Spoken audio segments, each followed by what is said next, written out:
Hello friends, मैं उदित। इस video में हम बात करेंगे पेज स्पीड के दूसरे एलिमेंट के बारे में, जिसका नाम है कैशे कंट्रोल भी बोल सकते हैं और इसको ब्राउज़र कैशिंग भी बोल सकते हैं। ब्राउज़र कैशिंग, कैशिंग वर्ड जो है वो कैश वर्ड से निकला है और कैश का मतलब होता है हिडन। ठीक है ना, आपने बहुत बार सुना होगा कैशे मेमोरी। ठीक है, कैशे, तो कैशे का मतलब होता है हिडन। तो हर ब्राउज़र के अंदर ना एक कैशे मेमोरी होती है, kind of hidden memory.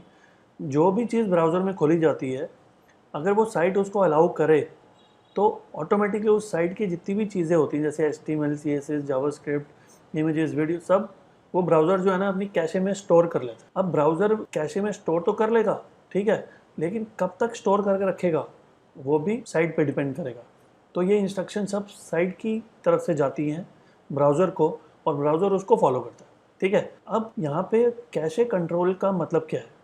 Cache control is an HTTP header that defines the amount of time and manner a file is to be cached. Basically, ठीक है ना, इसे HTTP header बोलते हैं इसको, जो डिफाइन करता है कि कितने टाइम तक और कौन सी फाइल, ठीक है ना, a manner a file is to be cached, कब तक वो टेम्परेरी मेमोरी में सेव रहेगी। ठीक है ना, अब सेव कर क्यों रहे हैं हम, क्या होगा इससे?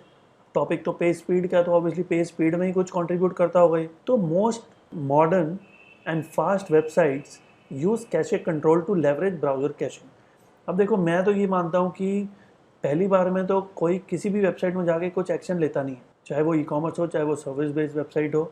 ठीक है ना, तो नेक्स्ट टाइम आएगा तो फिर कंपेयर करेगा, नेक्स्ट टाइम आएगा तो फिर प्राइस देखेगा, उसके बाद आएगा तो मे भी शायद एक्शन लेगा। ठीक है ना, जो मैं एक्सपेक्ट कर रहा हूँ उससे। तो कहने का मतलब है कि कोई फर्स्ट टाइम आएगा तो एक्शन नहीं लेता, तो चांसेस है कि वो second time, third time, fourth time भी आता है। तो जब सेकंड टाइम आएगा, थर्ड टाइम आएगा, फोर्थ टाइम आएगा, उस टाइम अगर मैं अपनी वेबसाइट की स्पीड पे थोड़ा और काम कर लूँ या कुछ ऐसा कर लूँ कि स्पीड बहुत अच्छी हो जाए, तो उसके लिए क्या कर सकते हैं? क्योंकि जब फर्स्ट टाइम आएगा तो उसके ब्राउज़र में मेरी साइट फर्स्ट टाइम खुल रही है। अब ब्राउज़र में जब फर्स्ट टाइम खुलेगी और तभी उसको इंस्ट्रक्शन मिलेंगी कौन कौन सी फाइल कितने टाइम के लिए सेव करनी है अपनी कैशे मेमोरी में।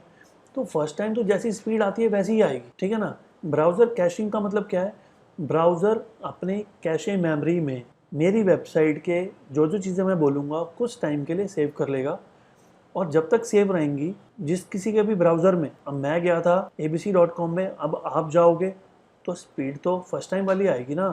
आपके ब्राउज़र में भी सेव नहीं हुई है वेबसाइट की फाइल्स जो हैं, मेरे ब्राउज़र में सेव हुई है क्योंकि मैं गया था। तो जो भी वेबसाइट खोलेगा वो वेबसाइट जिसमें ब्राउज़र कैशिंग एनेबल है, तो उसकी वजह से वो जो वेबसाइट की फाइल्स हैं, इमेजेस हैं, जावास्क्रिप्ट है, CSS, जो भी चीज़ें हैं जो सर्वर से कॉल हुई थी फर्स्ट टाइम, लेकिन क्योंकि फर्स्ट टाइम के बाद आपने उसको इंस्ट्रक्शन देके ब्राउज़र में स्टोर करवा लिया, तो अब नेक्स्ट टाइम जब आप उस साइट को विजिट करोगे या सेम टाइम सेकंड पेज पे जाओगे, जैसे लोगो सेम होता है, क्लाइंट सेम होते हैं, टीम मेंबर सेम होते हैं, काफ़ी सारी और चीज़ें भी, बहुत सारी चीज़ें कॉमन होती हैं हर पेज पे, तो वो सब सर्वर से कॉल नहीं करना पड़ेगा। जैसे डिज़ाइन स्ट्रक्चर की बात करें तो CSS को हम बोलते हैं शेयर्ड CSS, शेयर्ड जावास्क्रिप्ट। बहुत ही रेयर ऐसा होता है कि किसी पर्टिकुलर एलिमेंट का जावास्क्रिप्ट CSS अलग से होता है, अदरवाइज शेयर्ड होता है। तो शेयर्ड से ही फर्स्ट पेज पे भी कॉल हुई थी चीज़ें।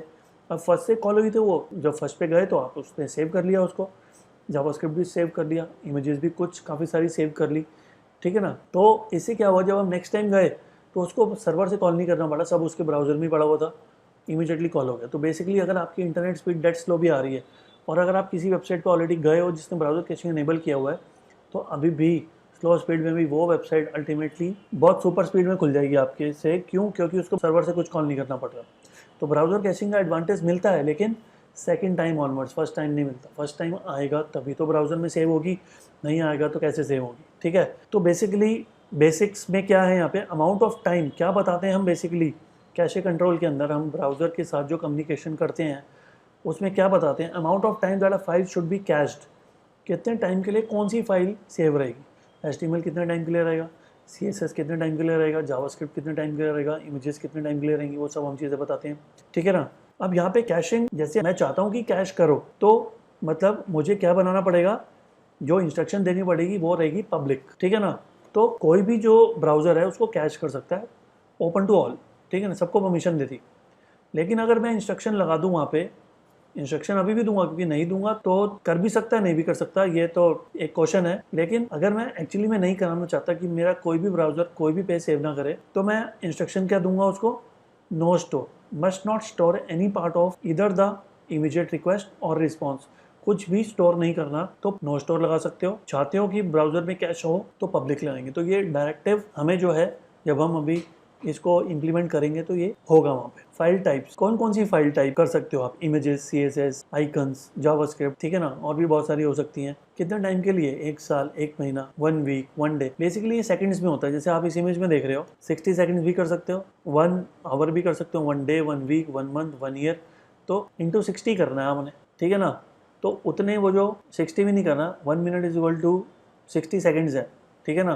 तो उसके अकॉर्डिंगली मल्टीप्लाई करना है आपने। जैसे 1 घंटा हो गया तो 60 इंटू 60, फिर 1 दिन हो गया तो 60 इंटू 60 इंटू 24, फिर जो आया 1 वीक इंटू 7, फिर जो आया इंटू 30 1 मंथ, फिर जो आया इंटू 12 1 ईयर।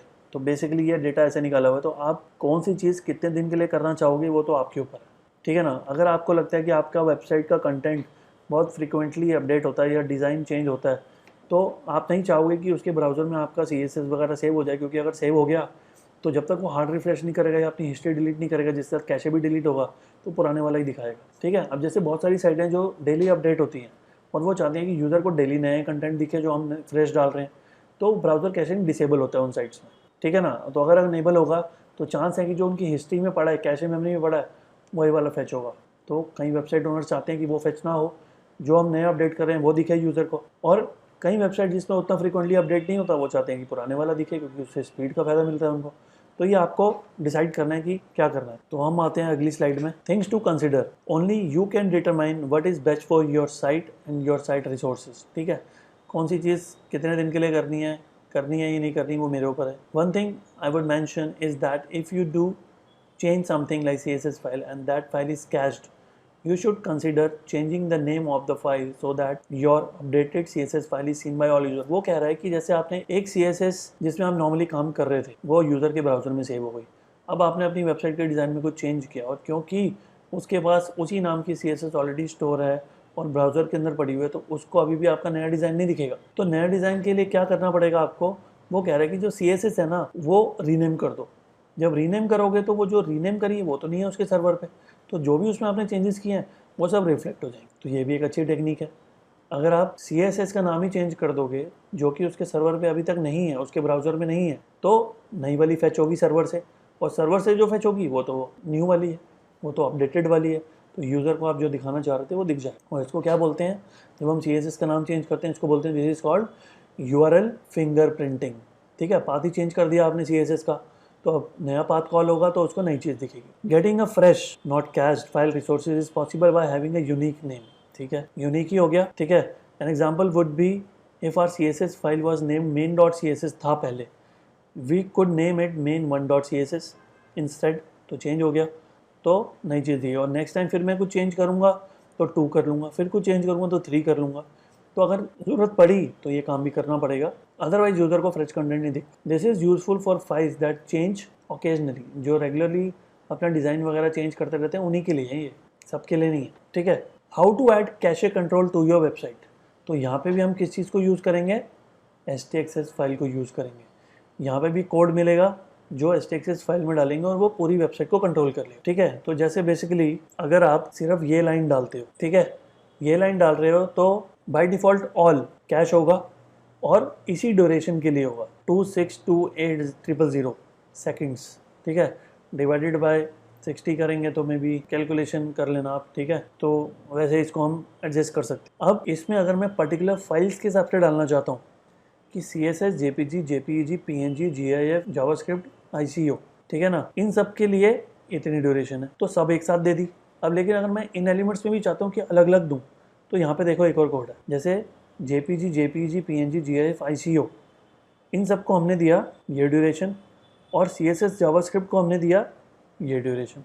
तो अगर आप सबको अलग अलग देना चाहते हो तो अलग अलग कमांड देनी पड़ेगी, एक साथ देना चाहते हो ये देना चाहते हो, अगर कुछ मेंशन नहीं करोगे तो सबको कर लेगा, जितनी भी चीज़ें होंगी सबको अपने आप कर लेगा, ठीक है। तो ये जो कोड है, ठीक है, बताता हूँ आपको कहाँ से मिलेगा। या हम गूगल पे चलते हैं, हम डालते हैं ब्राउज़र कैशिंग, तो यहाँ पे गए, हमने डाला ब्राउज़र कैशिंग, एंटर। तो ब्राउज़र कैशिंग डालने के बाद पहली साइट ही एकदम करेक्ट आई है, इससे मिल जाएगा हमें, और जो पहले आई थी दूसरी साइट वो अभी भी आई है। व्हाट इज़ ब्राउज़र कैशिंग, तो वही चीज़ बताई है कि लोकल कंप्यूटर में सेव कर लेगा, लेकिन हम यहाँ हैं कोड के लिए बेसिकली। तो ये जो कोड आप देख रहे हो, ठीक है, एक तो ये भी कोड का टाइप होता है, ठीक है ना, पर मैंने जो आपको दिखाया वो तो थोड़ा डिफरेंट था। तो ये जो है कोड, ये भी htaccess में ही डालेंगे, ये दिख रहा है आपको। देखते हैं जो मैंने कोड दिखाया वो है आपके पास, इस साइड में है how to set different caching items for different file type. ये तो ठीक है, तो ये हो गया। आगे देखते हैं, मैंने आपको ये वाला दिखाया था, ठीक है, इसमें सारा एक साथ लिया हुआ है और समझाया हुआ है एक एक चीज़ के लिए क्या है। ये फाइल्स हो गया, ये टाइम हो गया उसके अंदर, ठीक है, यूएल फिंगरप्रिंटिंग मैंने आपको बता दिया। तो ये सब चीज़ें आप, वो कोड यहाँ पे भी दिया हुआ है, आप डाल सकते हो।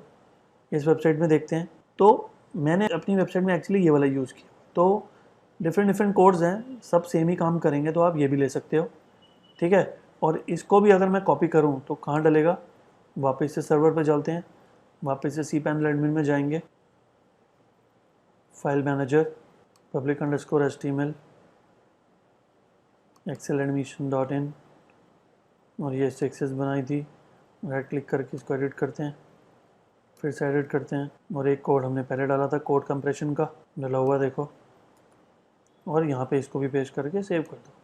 तो ये दोनों चीज़ें जो htaccess में डलती हैं, कोड कंप्रेशन, ठीक है, gzip और ये ब्राउज़र कैशिंग, ये सब हमने डाल दिया, ठीक है। तो ये वाला कोड भी डाल सकते हो, ठीक है, यहाँ से मिलेगा। तो इसी वाले कोड को इसी के नीचे पेस्ट करके जो फाइल्स हैं वो चेंज कर दो, जो मैक्स एज है कब तक सेव रहेगा वो चेंज कर दो, ठीक है। तो ये भी डल सकता है, और जो आपको GD मैट्रिक साइट पे बताया ये भी डल सकता है। तो दोनों में से कुछ भी यूज़ कर सकते हो, ठीक है। तो इतना ही है बेसिकली इस टॉपिक के अंदर। ब्राउज़र कैशिंग भी बोल सकते हो और कैशे कंट्रोल भी बोल सकते हो इसको। See you in the next video, thank you.